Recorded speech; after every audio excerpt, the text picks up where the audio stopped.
안녕하세요. नमस्कार. मी स्नेहा परब स्वागत करते ओळख भाषेची या आपल्या यूट्यूब चॅनलवरती. आपण शिकायला सुरुवात केली आहे कोरियन लँग्वेज आणि आज आपण बघणार आहोत कन्सोनंट्स. तर चला कोणताही वेळ वाया न घालवता सुरुवात करूया आपल्या चौथ्या लेक्चरला. तर आपण आज बघणार आहोत कन्सोनंट्स. कन्सोनंट्स म्हणजेच काय तर त्याला मराठीमध्ये व्यंजन असे म्हटले जाते आणि कोरियन लँग्वेजमध्येच त्याला झाम असे म्हटले जाते. तर या कन्सोनंट्सचे किती प्रकार पडतात तर या कन्सोनंट्सचे 2 प्रकार पडतात. त्यातला पहिला जो आहे तो म्हणजे बेसिक कन्सोनंट्स आणि दुसरा जो आहे तो म्हणजे दुहेरी डबल कन्सोनंट्स. तर जे बेसिक कन्सोनंट्स आहेत त्याच्यामध्ये 14 व्यंजनं आहेत आणि डबल कन्सोनंट जी आहेत ती 5 आहेत. तर आपण आता बघणार आहोत की बेसिक कन्सोनंट्स कोणकोणते आहेत ते. बेसिक कन्सोनंट्स जे आहेत ते प्रामुख्याने आपण 5 प्रकारामध्ये मांडलेले आहेत. तर जो पहिला प्रकार आहे तो आहे लेबियल. आता लेबियल म्हणजे काय तर ज्या वेळेला 2 ओठ एकत्र म्हणजे 2 ओठांचा स्पर्श होऊन जो उच्चार तयार होतो तो लेबियल ह्या प्रकारामध्ये मोडतो. त्याच्यानंतर दुसरा जो प्रकार आहे तो आहे लिंग्युअल. तर लिंग्युअल जो आहे त्या प्रकारामध्ये आपली जीभ जी आहे ती टाळूला स्पर्श करते आणि उच्चार तयार होतो, त्याला लिंग्युअल असं म्हणतात. आणि त्याच्यानंतर डेंटल. तर डेंटल ज्या प्रकारामध्ये आपली जीभ आपल्या दाताला स्पर्श करते आणि मग जो उच्चार तयार होतो तर ते जे व्यंजन आहे ते ह्या प्रकारामध्ये मोडतात. त्याच्यानंतर जो आहे तो आहे मोलार. आता ह्याच्यामध्ये काय होतं तर आपला जो कंठ असतो त्या कंठातून जो उच्चार निघतो त्या कंठातून जे उच्चार बाहेर पडतात तर त्या उच्चारांना ह्या प्रकारामध्ये मोडले जाते. आणि त्याच्यानंतर जे आहे ते आहे ग्लोटल. तर ग्लोटलमध्ये काय होतं की आपल्या घशातून आपल्या कंठातून जी हवा बाहेर पडते आणि जी हवा बाहेर पडल्यानंतर जे उच्चार तयार होतात त्याला ग्लोटल या प्रकारामध्ये मांडले जाते. तर आता आपण बघूया की लेबियल या प्रकारामध्ये कोणते अक्षरं पडतात ती. तर म, ब, फ. तर आता या तिन्ही अक्षरांचा तुम्ही उच्चार करून बघितलात तर म जे आहे ते तुम्हाला 2 ओठांमध्ये स्पर्श केल्यानंतर म तयार होतो. ब देखील सेम आहे आणि फ देखील सेम आहे. तर बघूयात आपण की लिंग्युअल या प्रकारामध्ये कोणकोणते उच्चार येतात. न, द, थ, र किंवा ल. तर आता हा जो र किंवा ल आहे ना तर एक्झॅक्टली र किंवा एक्झॅक्टली ल असा ह्याचा उच्चार होत नाही. तर ह्याचा उच्चार करताना आपल्याला जीभ जी आहे ती आतमध्ये वळवायची आहे. जसं आपण ळ बोलताना मराठीमध्ये ळ बोलताना जशी आपली जीभ वळते तशीच वळवायची आहे. उदाहरणार्थ आळ्ळा, उल्ला, आळ्ळी याप्रमाणे. ओके. तर बघूयात आता आपण तिसरा प्रकार जो आहे डेंटल. तर ह्या डेंटल प्रकारामध्ये कोणते कोणते उच्चार पडतात ते बघूयात. तर ह्याच्यामध्ये काय आहे तर जीभ आपली दाताला स्पर्श करते आणि मग उच्चार तयार होतो. तर ह्याच्यामध्ये 3 आहेत स, ज, छ. जर तुम्ही दातमध्ये नाही आणले तर स हा उच्चार होणार नाही, ज हा उच्चार होणार नाही, छ हा उच्चार होणार नाही. तुम्ही करून बघा. स, ज, छ. बघूयात आता मोलार या प्रकारामध्ये कोणते शब्द पडतात ते. मोलार यामध्ये 2च प्रकार पडतात जे आपल्या कंठातून येतात आणि आपल्या जिभेची सगळ्यात पाठची बाजू जी आहे ती आपल्या घशाला अडली जाते आणि मग जो आवाज निघतो तो आहे मोलार प्रकारामधला. तर बघूयात ग, ख, ग, ख. आता बघूयात ग्लोटलमधले कोणते कोणते आहेत ते. तर ग्लोटल प्रकारामध्ये आपल्या घशातून हवा बाहेर पडली जाते तो प्रकार आहे. त्या प्रकारामध्ये 2च आहेत. एक आहे ह. तर ह बघा आपल्या घशातून थोडीशी हवा बाहेर निघते ह, ह. त्याच पद्धतीने हा जो दुसरा जो आहे तो लेटर जो आहे तो सायलेंट लेटर आहे. या लेटरला 2 पद्धतीने वापरलं जातं. तर ते कसं वापरलं जातं ते आपण नंतर बघणार आहोत. आता आपण बघूयात की हे जे आपण बेसिक कन्सोनंट 5 प्रकारातले बघितले ते कशा पद्धतीने लिहायचे ते. तर बघूयात की बेसिक कन्सोनंट्स कशा पद्धतीने लिहिले जातात ते. तर लेबियलमध्ये पहिल्या प्रकारामध्ये 3 होते ते होते म, त्याच्यानंतर होता ब आणि त्याच्यानंतर होता फ. तर म जो लिहिण्याची पद्धत आहे ती सिंपल एक चौकोन बॉक्स आहे. हा झाला तुमचा म. त्याच्यानंतर ब. ब लिहिण्यासाठी 2 उभ्या लाईन आणि त्या लाईनींना खालून जोडायचं आहे. त्याच पद्धतीने मधून सुद्धा जोडायचं आहे. तर हा झाला तुमचा ब. आणि फ लिहिण्यासाठी सेम ब प्रमाणे 2 उभ्या लाईन, परंतु हिला खालून जोडायची आहे आणि वरून जोडायची आहे. आणि ही जोडताना ही जी लाईन आहे ती बाहेर काढायची आहे, हे लक्षात ठेवा. आता बघूयात आपण दुसऱ्या प्रकारामधले व्यंजन कसे लिहायचे ते. लिंग्युअल प्रकारामध्ये पहिला होता न, त्यानंतर होता द आणि त्यानंतर होता थ. तर न कसा लिहायचा आहे, तर न लिहिण्यासाठी इंग्लिशमधला एल लेटरसारखं न लिहायचं आहे आणि द लिहिण्यासाठी इंग्लिशमधल्याच सी लेटरसारखं लिहायचं आहे, परंतु हे काटकोनामध्ये आहे, कर्वमध्ये नाही आहे. तर हे कसं आहे, काटकोनामध्ये आहे, हे लक्षात ठेवा. त्याच्यानंतर थ. थसाठी काय आहे, तर इंग्लिशमधल्याच ई लेटरसारखं थ लिहायचं आहे. ह्याच्या पुढे लेटर होतं र किंवा ल. तर हे कसं लिहायचं आहे, तर हे इंग्लिशमधल्या 2 आकड्यासारखं लिहायचं आहे. त्याच्यानंतर डेंटल प्रकारामध्ये 3 व्यंजनं होते. ते कोणते होते, तर स, ज आणि छ.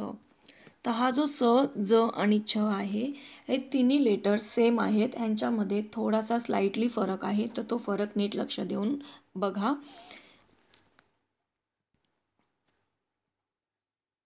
स्मॉल वाय प्रमाणे किंवा व्ही प्रमाणे ह्याचं लेटर आहे. फक्त वरून एक थोडीशी रेष मारा किंवा तुम्ही ह्या पद्धतीने सुद्धा लिहू शकता. तर हे तिन्ही लेटर असे लिहायचे आहेत, सेम आहेत. तुम्ही हे असं लिहू शकता, त्याच्यानंतर असं लिहू शकता, असंही लिहू शकता. स ज्या वेळेला लिहितो त्यावेळेला आपल्याला काही करायचं नाही आहे, फक्त असंच लिहायचं आहे. परंतु ज्या वेळेला तुम्ही ज लिहिता त्यावेळेला तुम्हाला ही वरतून रेष मारायची आहे आणि त्याच्यानंतर ज्या वेळेला तुम्ही छ लिहिता त्यावेळेला तुम्ही ही मधून रेष मारायची आहे. तर एक लक्षात ठेवा की स काही नाही आहे, सला फक्त डायरेक्टली असं लिहायचं आहे. त्याच्यानंतर ज म्हणजे जवळ, तर ही रेष जी आहे ती सच्या जवळ काढायची आहे, म्हणजे हा झाला तुमचा ज. आणि ही जी रेष आहे ती सला छेदायची आहे, म्हणजे हा झाला तुमचा छ. अशा पद्धतीने हे तुम्ही व्यंजन लक्षात ठेवू शकता. आता आपण बघूया पुढचा प्रकार, जो की आहे मोलार. तर या मोलार प्रकारामध्ये 2 व्यंजन पडतात. एक आहे ग आणि एक आहे ख. तर हे दोन्ही पण सेम लिहिले जातात. ग साठी फक्त तुम्हाला इंग्लिशमधल्या 7 आकड्यासारखं लिहायचं आहे आणि ख साठी सेम 7च लिहायचं आहे, परंतु अजून एक आडवी रेष मारायची आहे. उदाहरणार्थ इंग्लिशमधला एफ जर उलटा लिहिला तर अशा पद्धतीने दिसेल. ह्याच्यानंतर आपण बघूया की ग्लोटलमध्ये ह कसा लिहायचा ते. तर हा जो ह आहे तो तुम्ही 3 पद्धतीने लिहू शकता. एक म्हणजे ही पद्धत, दुसरं म्हणजे ही पद्धत आणि तिसरी म्हणजे ही पद्धत. तर या तिन्ही पद्धतीने तुम्ही ह लिहू शकता, परंतु एक लक्षात असू द्या की ह लिहिण्यासाठी तुम्हाला हे लिहिणं गरजेचं आहे. त्याच्यानंतर आपण बघणार आहोत ग्लोटलमधलाच दुसरं लेटर, जे की हे आहे, तर ते आपण न्यू पेजवर घेऊयात. तर ह्या लेटरचे 2 प्रकार पडतात. ते की पहिलं जे आहे ते म्हणजे आहे सायलेंट आणि दुसरं जे आहे ते आहे उंग. उंग म्हणजे काय, तर अनुस्वार.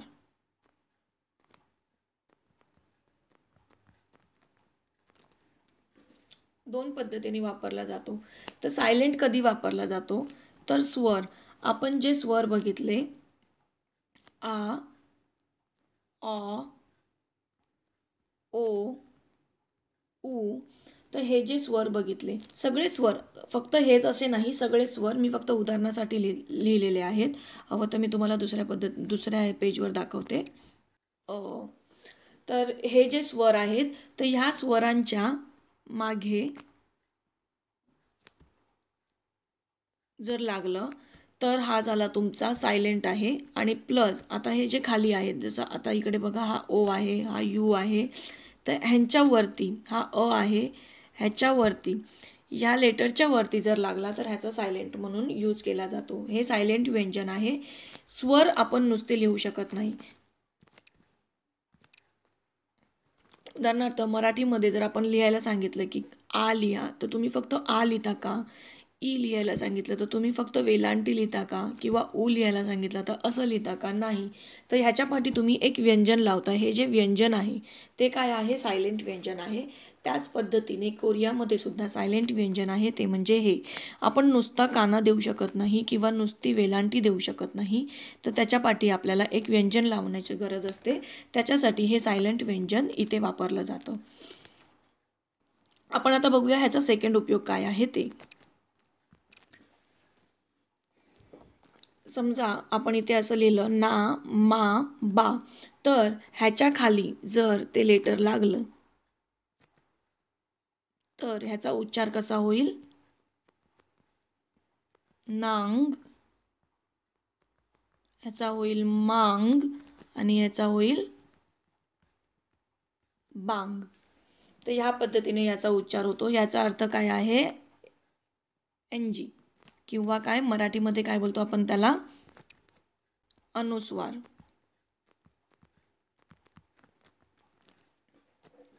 तर अशा पद्धतीने आपण सगळे व्यंजन आता बघून झालेलो आहोत. आपण आता बघूयात की डबल कन्सोनंट्स कोणते कोणते आहेत ते. फक्त 5च डबल कन्सोनंट्स आहेत. ते लक्षात ठेवायला एवढे कठीण नाही आहेत. 2 ग मिळून त्यांचा काय होतो तर क हा उच्चार होतो. त्यानंतर ज्या वेळेला 2 द एकत्र येतात त्यावेळेला त्यांचा उच्चार त म्हणून केला जातो. त्याच्यानंतर 2 स एकत्र येतात त्यावेळेला स हा उच्चार केला जातो. आता इथे लक्ष द्या की हा जो स आहे आणि हा जो स आहे ह्याच्यामध्ये काय फरक आहे. तर मराठीमध्ये आपण बघितलं असेल ससा आणि इंग्लिशमधला बघितला असेल सन. तर ह्या सस्यामध्ये आणि ह्या सनमधल्या स मध्ये काय फरक आहे. तर जो ससा आहे तो आपण नॉर्मली बोलतो ससा, त्या स वरती आपण जोर देत नाही. परंतु ज्या वेळेला आपण सन म्हणतो त्यावेळेला आपण स वरती जोर देतो. तर त्याच पद्धतीने इकडे जेव्हा हे सिंगल स असेल त्यावेळेला हा आहे तुमचा सस्यामधला स, जसा की म्हणजे हलका, त्याच्यावरती काहीही जोर दिलेला नाही आहे. आणि हा जेव्हा तुम्ही स वापराल त्यावेळेला हा आहे तुमचा जोर दिलेला स. तर ह्या पद्धतीने लक्षात ठेवा. ह्याच्या पुढचं डबल व्यंजन आहे तुमचं ज प्लस ज. जेव्हा 2 ज एकत्र होतात त्यावेळेला झ तयार होतो. आता 5वं जे लेटर आहे ते आहे ब. ज्यावेळेला 2 ब एकत्र होतात त्यावेळेला प म्हटलं जातं. तर अशा प्रकारे डबल कन्सोनंट्स आपले बघून झाले. आता ते कसे लिहायचे ते आता आपण बघूयात. तर आता आपण बघूयात की डबल कन्सोनंट्स कसे लिहिले जातात ते. आपण बघितलं की 2 ग ज्या वेळेला एकत्र येतात त्यावेळेला काय तयार होतो? क. त्याच पद्धतीने ज्या वेळेला 2 द एकत्र येतात त्यावेळेला काय तयार होतो? त. त्यानंतर आपण बघितलं की 2 स एकत्र येतात त्यावेळेला काय तयार होतं? सच तयार होतो. त्यानंतर आपण बघितलं की 2 ज सुद्धा एकत्र येतात. ज म्हणजे काय तर सच्या जवळ, म्हणजे काय तयार होतो? झ झबल्यातला तयार होतो. आणि त्याच्यानंतर 2 ब तयार होतात, 2 ब एकत्र येतात आणि त्यातून काय तयार होतो? प हा उच्चार तयार होतो. तर अशा पद्धतीने आपण बघितलं की डबल कन्सोनंट्स कसे लिहिले जातात ते. आणि आपण बघितलं की बेसिक कन्सोनंट सुद्धा कसे लिहिले जातात ते. आतापर्यंत आपण स्वर आणि व्यंजनांचा अभ्यास केलेला आहे. आपण बघितलं की स्वर कशा पद्धतीने लिहायचे आणि व्यंजन कशा पद्धतीने लिहायचे. जर कोणी स्वरांचा अभ्यास केला नसेल किंवा स्वरांची माहिती जर मिळवायची असेल तर वरील आय बटनवरती क्लिक करा. जर आपल्या चॅनलवरचे आधीचे लेक्चर कोणी बघितले नसेल तर ते एकदा पाहून घ्या, जेणेकरून तुम्हाला त्याचा उपयोग होईल पुढच्या लेक्चर्समध्ये. भेटूयात आपण पुढच्या लेक्चर्समध्ये. तोपर्यंत शिकत राहा, घडत राहा.